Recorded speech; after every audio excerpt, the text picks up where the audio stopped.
welcome to the program. This is Our Healthy Homes, ourhealthyhomes.com. That's the big website everybody goes to. They love going to that site because all of the classes, the do-it-yourself classes, DIY classes, right? Got it correct. And you can register for the online or in-person or hybrid courses, in-person events at the mansion or hybrid classes or events as well. Okay, ourhealthyhomes.com, 651-775-9194. That's the Healthy Home Hotline. The lovely and talented Sheila will take your call and get you started and pointed in the right direction for whatever it is that you're looking for. Remember, we talk about the 4 pillars of a healthy home. We examine the house, the ecosystem, your physical body, and your emotional and spiritual well-being in Our Healthy Homes. Warning.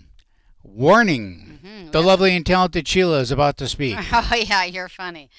All right, so I just want to touch on some events that we have coming up, but then I do want to get to a couple other things. So we, as a team, wanted to help people with the switch to things that they take over the counter, which they don't even realize is harmful to their health. Like, your fiber supplement, your antacids, your toothpaste, believe it or not, your pain reliever, Advil, Tylenol, all those kinds of things. And so we've got an event that is going to invite you to bring what you use, and then together we are going to explore on the back of the label what's in there and what that means, and then give you your sample kit of the natural things to support you and help you. Mm-hmm. So we're really excited about that one. We've put some time together in creating how that's going to be and how that's going to look. And Keith and I are very, I don't know, we really are surprised at how many people don't have their will and estate and all of that paperwork put together. And I know it's not a topic that, you want to talk about. You just had this baby and your life is glorious and all the things, and you don't want to think about death or where that baby is going to go, but you have to, right? I mean, it's just one of those important things that, we need to do. And so we are going to host a will and estate planning talk for July 22nd. I don't have it on the website yet, but it'll get on there soon. And we're going to I have somebody in that field, Wendy, Happy, and so isn't that a great name? And so she's going to guide us through that. You will have a guidebook to take home, and the guidebook, I think, is almost as important as the other stuff, because it's going to tell you, tell the person, right? Where is my login information? Yeah. How do I access it? Where does the dog go? Certain things that you really don't think about, because it really does save the family and the siblings, right? So when you pass, the kids, they all think differently of an item.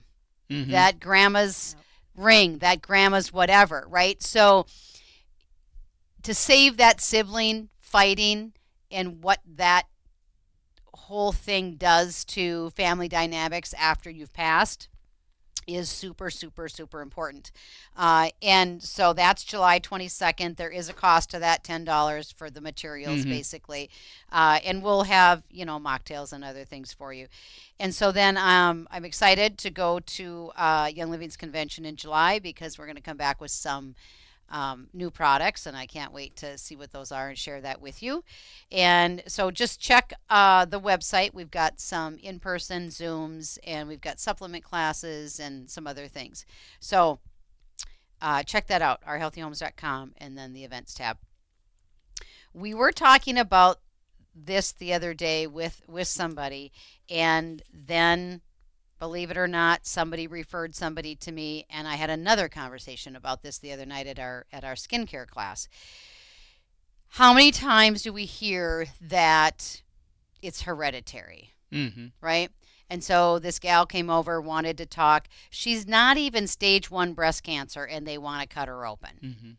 And it's like you're not even stage 1 yet, right? Right. And so she's like, well, is it hereditary? Well, there's so many factors around that, but really the nut of it is only 5 to 10% of cancer and other things are genetic, okay? And so the rest is your environment and your lifestyle. And if you live the way that you lived growing up and eating the things that you grew up with and you didn't make any changes, then yes, that's how and why people think that it is hereditary, because you're doing the same things and your environment is the same as it was when you grew up. So, really, truly, these high rates of cancer do not need to happen.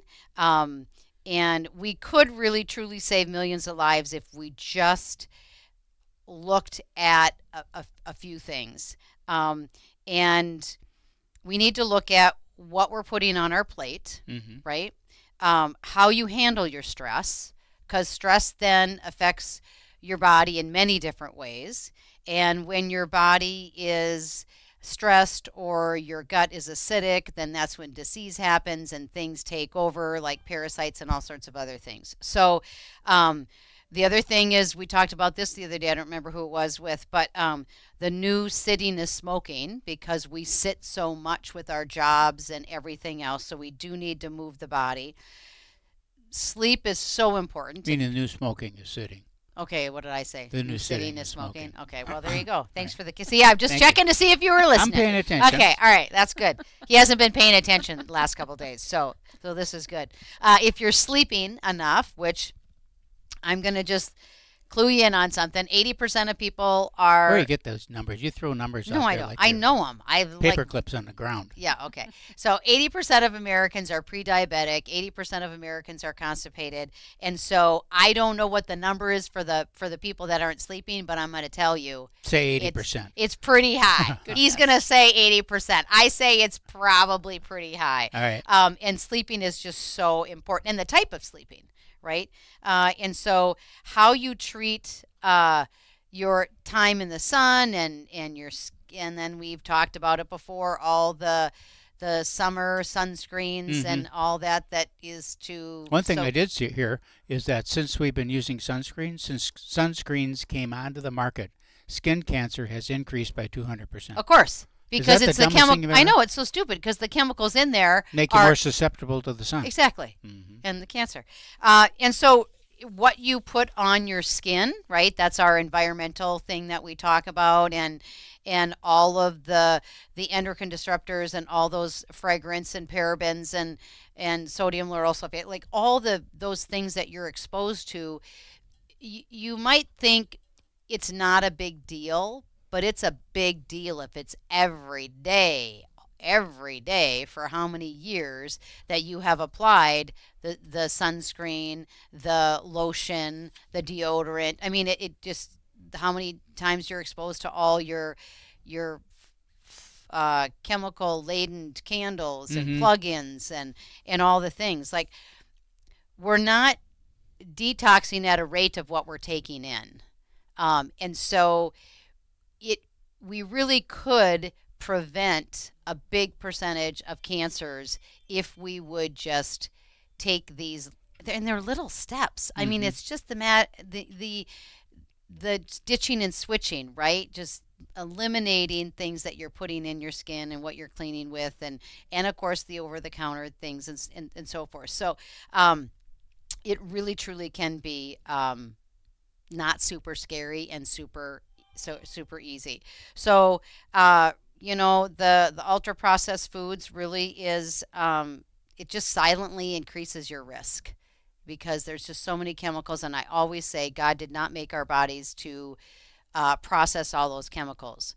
A fruit is a simple sugar. God made that for us and our bodies to handle, but he didn't make a Snickers bar. Right. Okay, so there's a little bit of difference in how the body. He did give us the recipe, but he But didn't. yeah, right, exactly.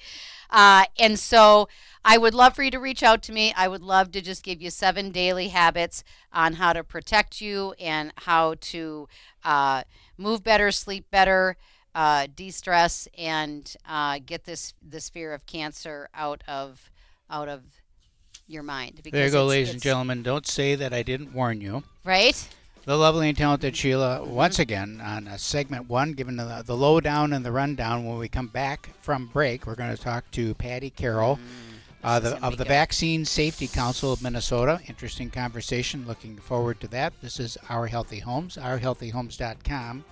651. You got a pencil? Write it down. 651 775 9194. We'll be right back. Hey, welcome back. Thanks, kids, for sticking around. This is Our Healthy Homes, ourhealthyhomes.com. 651 775 9194. We examine the 4 pillars of a healthy home: the house, the ecosystem, and your body, and your emotional and spiritual well-being. The 4 pillars of a healthy home. 651 775 9194, the Healthy Home Hotline. Give it a ring-a-ling-a-ling and see who answers. 651 775 9194. Patty Carroll's in the studio. I'm all excited about this conversation. Vaccine Safety Council of Minnesota. Before we get rolling, Patty, just tell what is the Vaccine Safety Council of Minnesota? When did it start? Just a little history lessons for people who are listening and just have never heard of it. We are a 501c4. Okay, what's that mean? That is a nonprofit that it's similar to a C3, but donations to it are not tax deductible, and we are free then to do more lobbying work than a C3 would be able to do, because a lot of what we do pertains to that must be what churches are then, is C3s, huh? I think churches are C3. Okay. Yeah, I think so. All right. Yeah. Okay. So we were formed loosely probably 2007, 8, somewhere in there. Who started who formed? Yeah. Yeah, it was myself and 2 other parents of vaccine-injured children that put it together. And we became officially incorporated, I think, in 2016, but we had been operating for quite a while before that. Okay, so that begs the question now of why. Well, why, and what is it that you hope to accomplish? Our mission is very, very simple. It is to prevent injuries and deaths from vaccines. Okay. Period. And your story is? My story is that my son was injured when he was 4 years old. I took him in for his 4-year checkup. Mm-hmm. He was sick at the time. He had been on 3 rounds of antibiotics back to back to back. He was recovering from pneumonia, and at 4 years old now. At 4 years old. Okay. Yeah. I mean, and he had issues before then, which once I went back and realized, I think he was probably injured from birth from that very first hepatitis B vaccine, but I didn't put it together. The doctors did not help with identifying the fact that he could be one of those children that's susceptible to vaccine injury. Of course, there's a natural inclination for the medical community to say no. Right. It has nothing to do with it. Hasn't it? Right. Yeah, right. Yep. But he, I know that I questioned that day the fact that they wanted to give him, it was 3 different shots for 7 different diseases all at once. And the doctor reassured me that there was no thimerosal in the vaccines anymore, so I knew enough about that. Mm-hmm. Did you ask if those things were in it? I did. And how did you know to? Yeah, how did you know to ask? Because I had met a child when we were living in Texas when all this happened, when Sean was 4. But I had met a mom when we lived in Florida a year or 2 prior to that who had a child who she swore was vaccine injured, and told me about the thimerosal. And so I started researching that and realized, okay, this is not a good thing. It's 50% ethyl mercury. This does not belong in our children's bodies.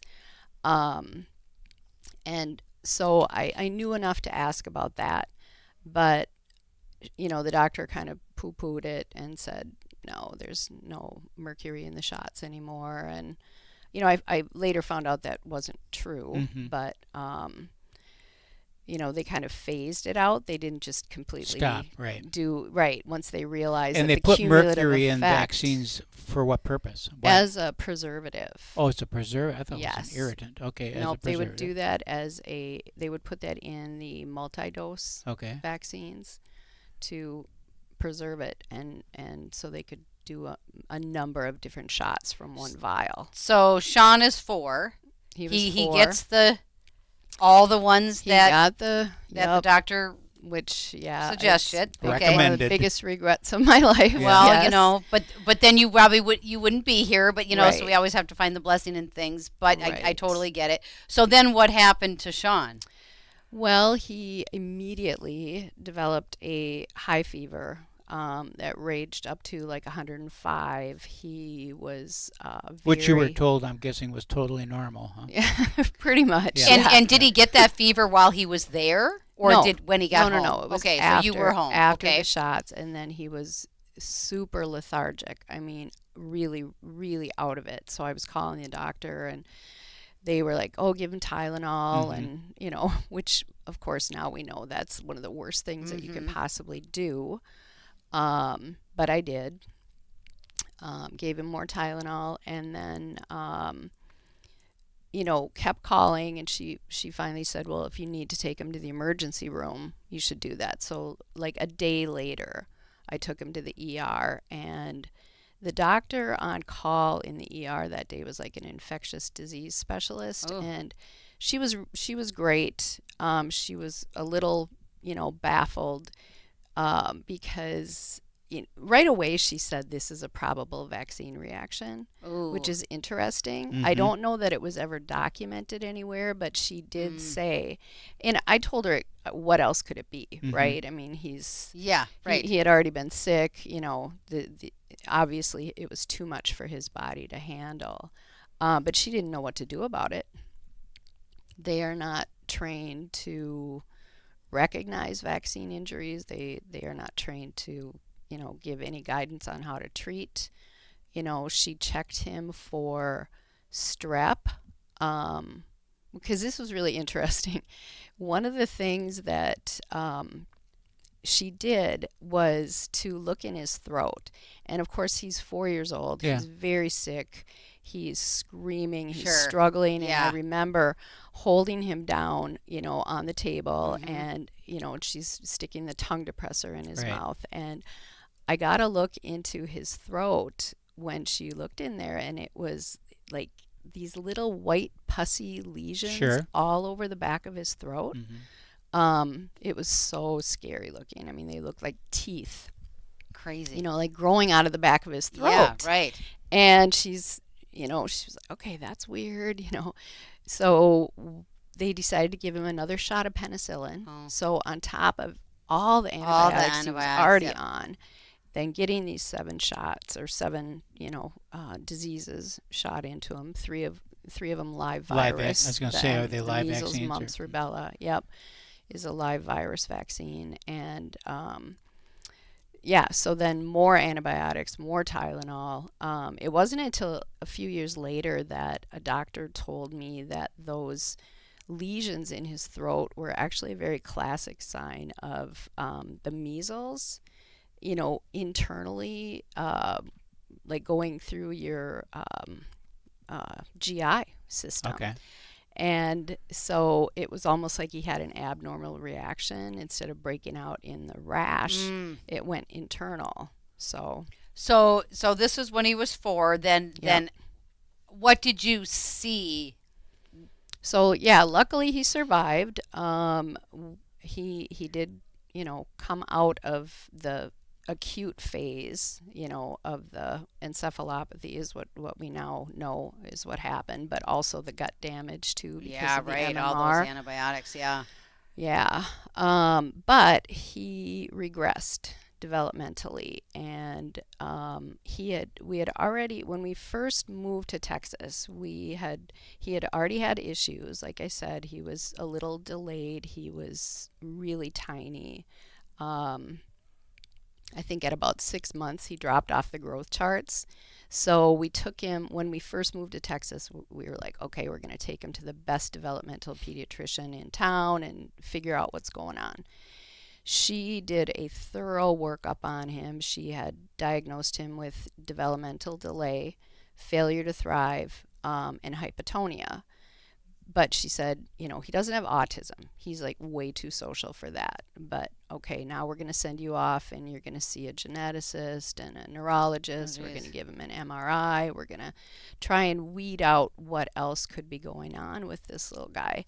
And it was during that time when we were seeing all these other specialists that he got those shots.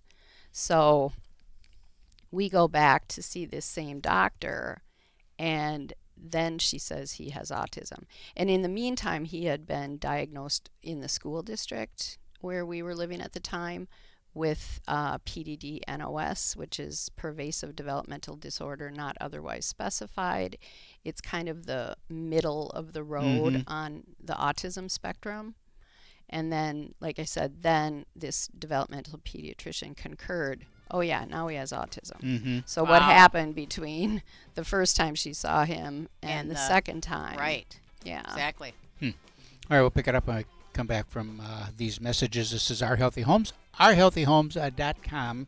Check out the website, 651-775-9194. We'll be back with Patty right after the break. Hey there. Thanks for staying with us. This is Our Healthy Homes, ourhealthyhomes.com, 651-775-9194. We're chatting about the 4 pillars of a healthy home: the house, the ecosystem, your body, and your mind and spirit. Today we're talking with Patty Carroll from the Vaccine Safety Council of Minnesota. She was telling us last segment about her story about her son and how he became damaged as a result of vaccines and kind of the journey that they went through. And when we went off the break, I kind of thought about this. I'm thinking, something?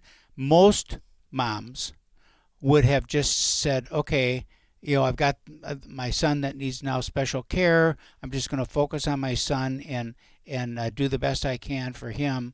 But you get involved in a cause, and I'm curious about what motivated you. I mean, what set you apart that said, I have to do something about this? What was that? I think it's just when you learn, when you spend time and you realize that you're not alone, that, Sean's case was, I found a group of people that also had injured children. And how did you connect with those people? I mean, because there has to be an outreach, there has to be a seeking for you. So you went looking for them. How many years ago is this now? This is... the injury was in 2003. Okay, so in 2003, you go looking. No, 2001. Excuse me, 2001. You go looking. 2001. Sounds like we must have just had planes flying into buildings and everything else was going on at that time.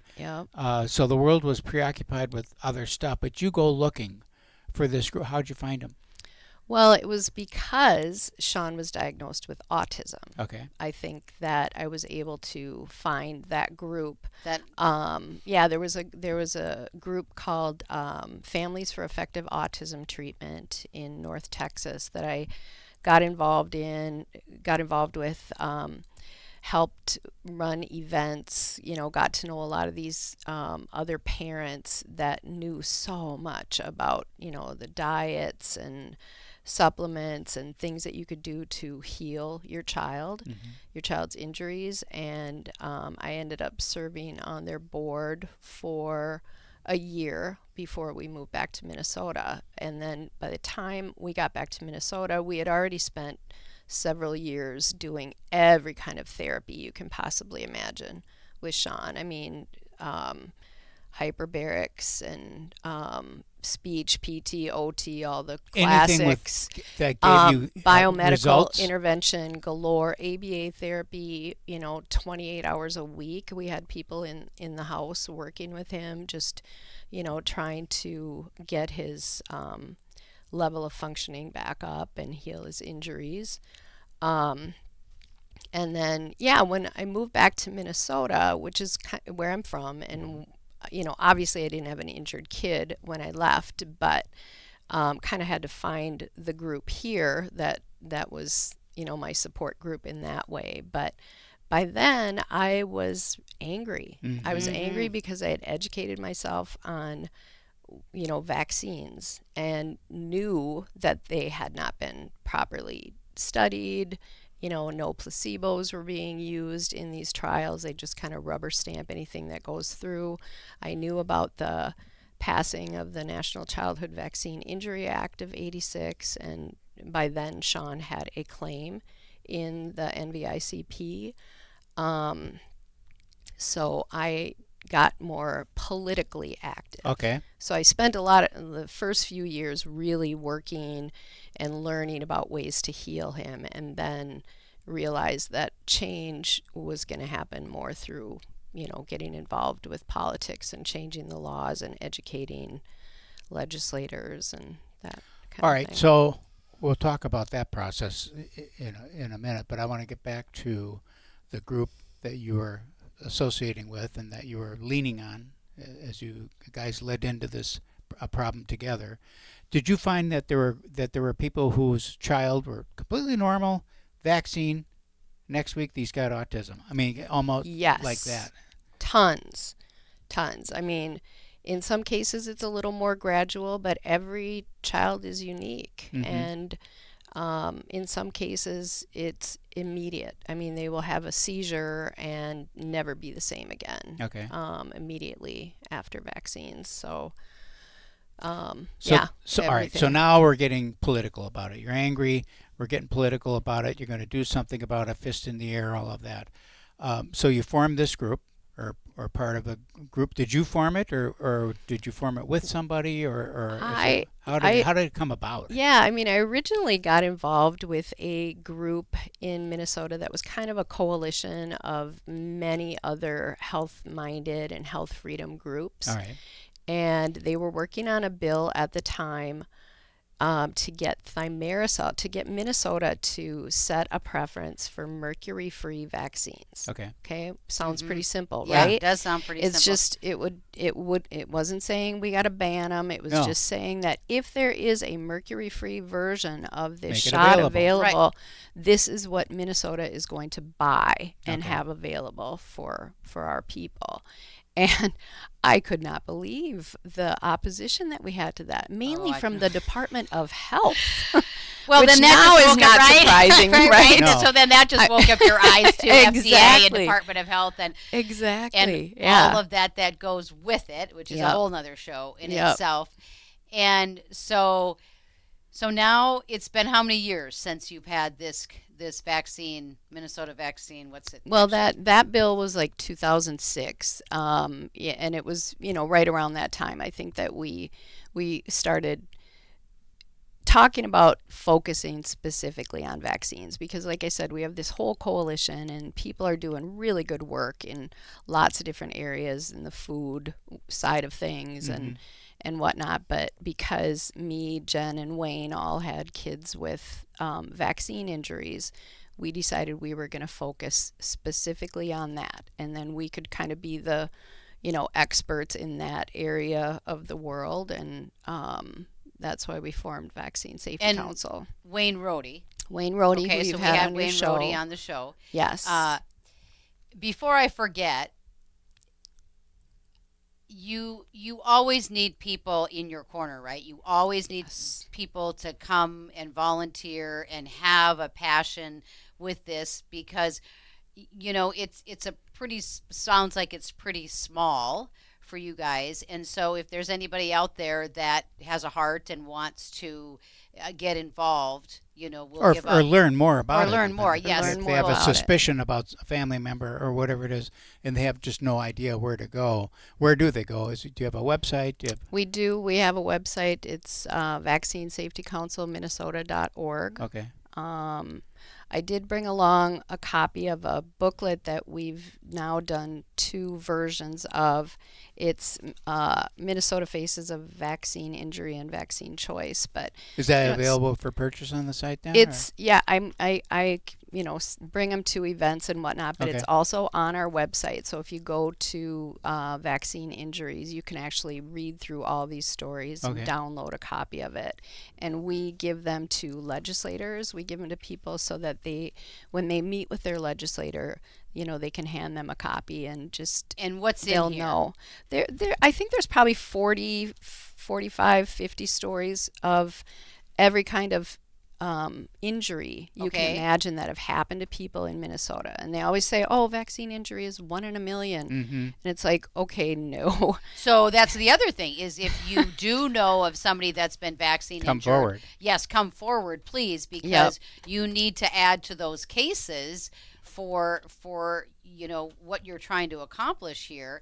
And let's face it, it's about the kids, right? So we want to try to reduce these vaccine injuries that are happening, and I really truly believe that they're happening more than we think. Oh, way more. Yep. Way more. One thing I'm really excited about is that the new advisory committee on immunization practices is meeting literally right now as we speak. Okay. This is the new group that Bobby Kennedy fired all 17 Right. of the old Oh, okay. Guard. which were all industry insiders, huge conflicts of interest. And they have been the ones that have been setting vaccine policy in our country forever. They're all gone. And one of the first things that was announced today was that they are going to, they vowed, like initially, the very first thing that Koldorf said was that they were going to look at the cumulative effects of the current vaccine schedule, Mhm. which, gosh, amazing they've never done that before. Yeah, what a shock. But Did you ever find out? You said that you were surprised how the Minnesota Department of Health resisted. yes, Did you ever figure out why?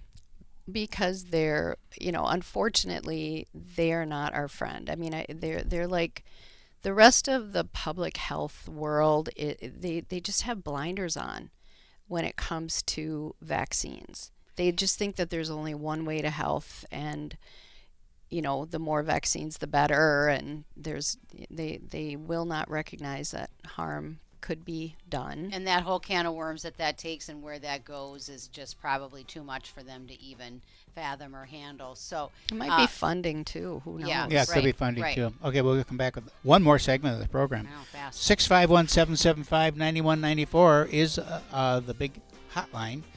OurHealthyHomes.com. We'll be right back. Thanks for staying with us for the final segment of the big program. This is Our Healthy Homes, OurHealthyHomes.com. We're here with Patty Carroll, and we're talking about vaccines and autism and a whole host of subjects surrounding that. I'm just thinking that these drug companies that create these vaccines, they must be paying out money like left and right, right? No. You're chuckling. Why not? Well, since 1986, the drug companies have not been liable for any injuries or deaths caused by vaccines. By the products they because- produce. Yep, because of the passing of the National Childhood Vaccine Injury Act. of That was 1980. 86. That was in 86. Okay, so everyone's thinking that the law changed when COVID came, that the drug companies suddenly got this free pass. No, that was the PrEP Act. Okay. That's a different thing where it's, emergency related. But no, the childhood vaccines, and there were only 3 vaccines on the schedule when that law was passed, and they were causing so much harm and killing and disabling so many babies that the drug companies went to Congress and so we're going to said, quit making these things. we are going to stop making Yeah. these life-saving vaccines if you don't give us a liability shield. And they caved, and they did. Of And then they course. created this court called the National Vaccine Injury Compensation Program, Okay. which was supposed to be a swift and just way for people to be compensated Sure. when their kids are injured. That's what because they always say. Yeah, I mean, Right. because it's Being inevitable fined for that it, yep. kids are going to be harmed. Right. And like I said, there were so many being harmed back then, but once the liability shield went into place, they ramped up production, and now the vaccine schedule is over triple what it was back then. So if that many kids were being harmed, then imagine what it is now. But the drug companies don't pay a penny. Every cent that goes into that fund comes from vaccine consumers themselves. The taxpayers pay for it. Okay. 75-cent excise tax on every dose of vaccines goes into that fund. And that money is used not just to compensate people. I mean, since the beginning of the court, it's now $5.4 billion that have been paid out in compensation. And this knowing that, you can only get $500,000 for a death. What? No, excuse me, $250,000 for a death, and very little for pain and suffering. The majority of it is for medical care. So let me ask you this before I forget about it. So 5.5 billion has been paid out.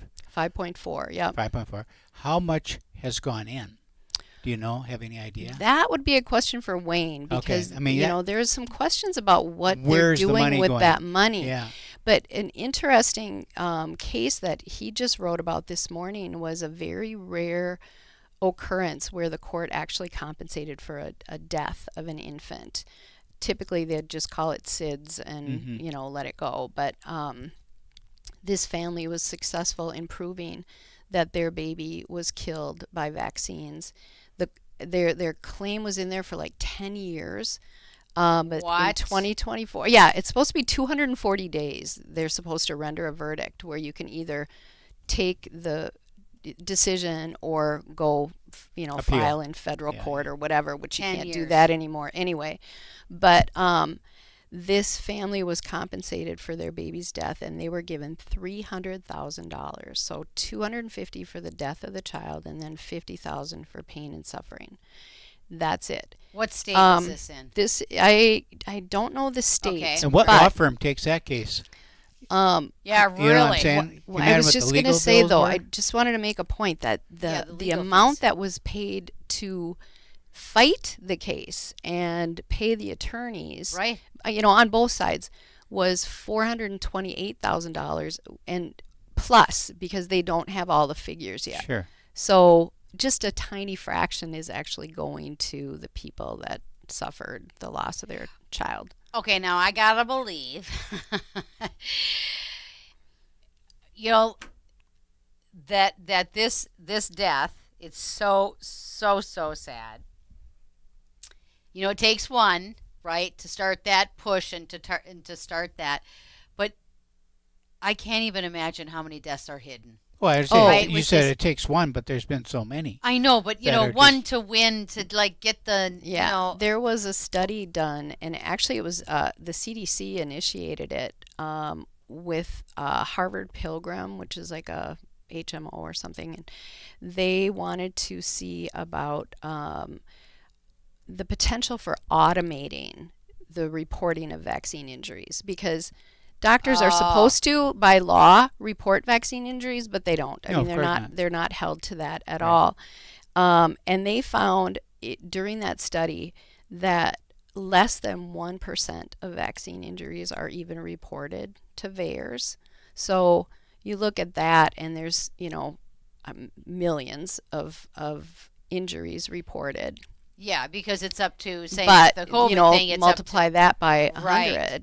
Oh yeah, Right. for COVID. Right. I mean, it's up to you if you're injured to go into that Yes. bars and report it, right? So people. My child's injury was never reported, and that doctor said this is a probable vaccine injury. I realized like 10 years later that it had never been reported, so I went in myself and did it. Just there's no real reason to, but just for Get it on record. Yep, put it Yeah. on record. And we also did manage to file a claim in the NVICP just a couple months before the deadline, because you have a 3-year window to file a claim after the injury or after the first symptoms from the injury. So where do they go to do that? This is that court that Okay. that Wayne has talked about, that was set up as a result of the NCVIA. So that's the court, although it's not really a court, where you can take your claims and you petition the government to compensate you for the injury to your child by a vaccine or So death. your child gets the vaccines. whatever, a seizure, a fever, whatever out of the normal, file it, right? Like that's what basically it, because you only have so much time to file it. So file it, because you might not figure it out. You might not for realize 2, 5, what it 10, is. Right. I mean, the long-term effects of some vaccines aren't known for years. You don't know the extent of the brain damage. And Can you tell us about the medical community now?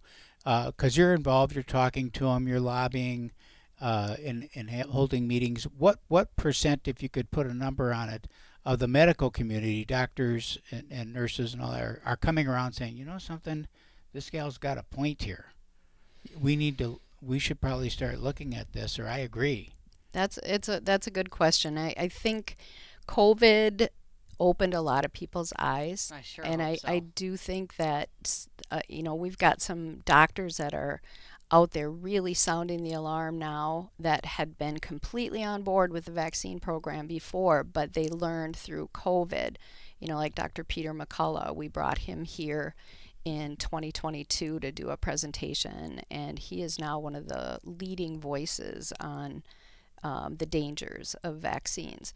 And I think privately, you will hear a lot of people in the medical field tell you that they see a lot of injury, but they know where their bread is buttered. Yep, they fear for their career. And and the pharmaceutical industry will go after them in a big way and bring them down if they speak the truth about the dangers.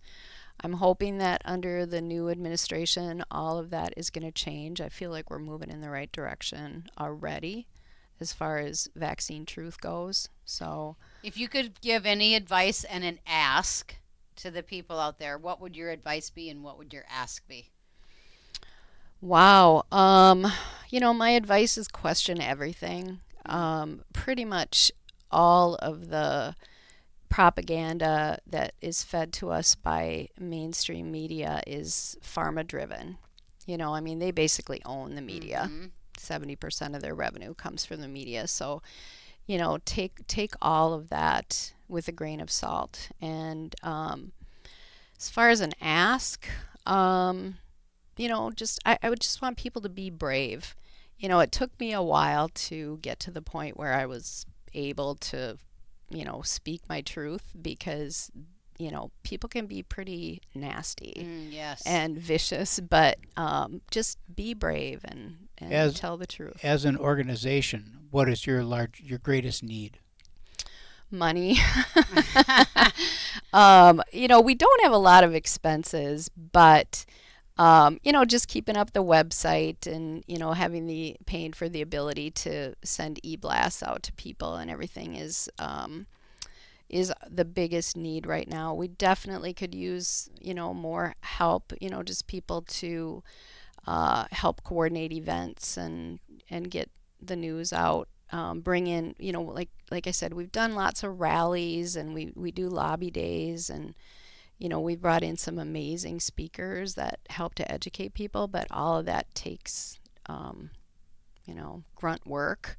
Yes, planning. And a lot of people a lot of people aren't willing to do all that. So and we are looking forward to having you at the house. We do want to put on a vaccine, information type of seminar, workshop, whatever it is, because people feel safe when they come to our house, and even though they're on this side, but their toe is wet in the water over here, they just want to know where they can go, somewhere safe, to be able to listen and ask questions, not be judged, not be scrutinized for what they've already done or their thoughts, and, that kind of thing. So we are going to put that event together with Patty and make it available for people. So stay tuned for that. We'll keep you posted on that event coming up and others at Our Healthy Homes, ourhealthyhomes.com. You can come to the mansion and enjoy a lovely educational experience. Yes, there you go. ourhealthyhomes.com, kids. 651-775-9194. Thanks for tuning in, and we'll see you next week. But when he calls me sugar, I love that man with all my might.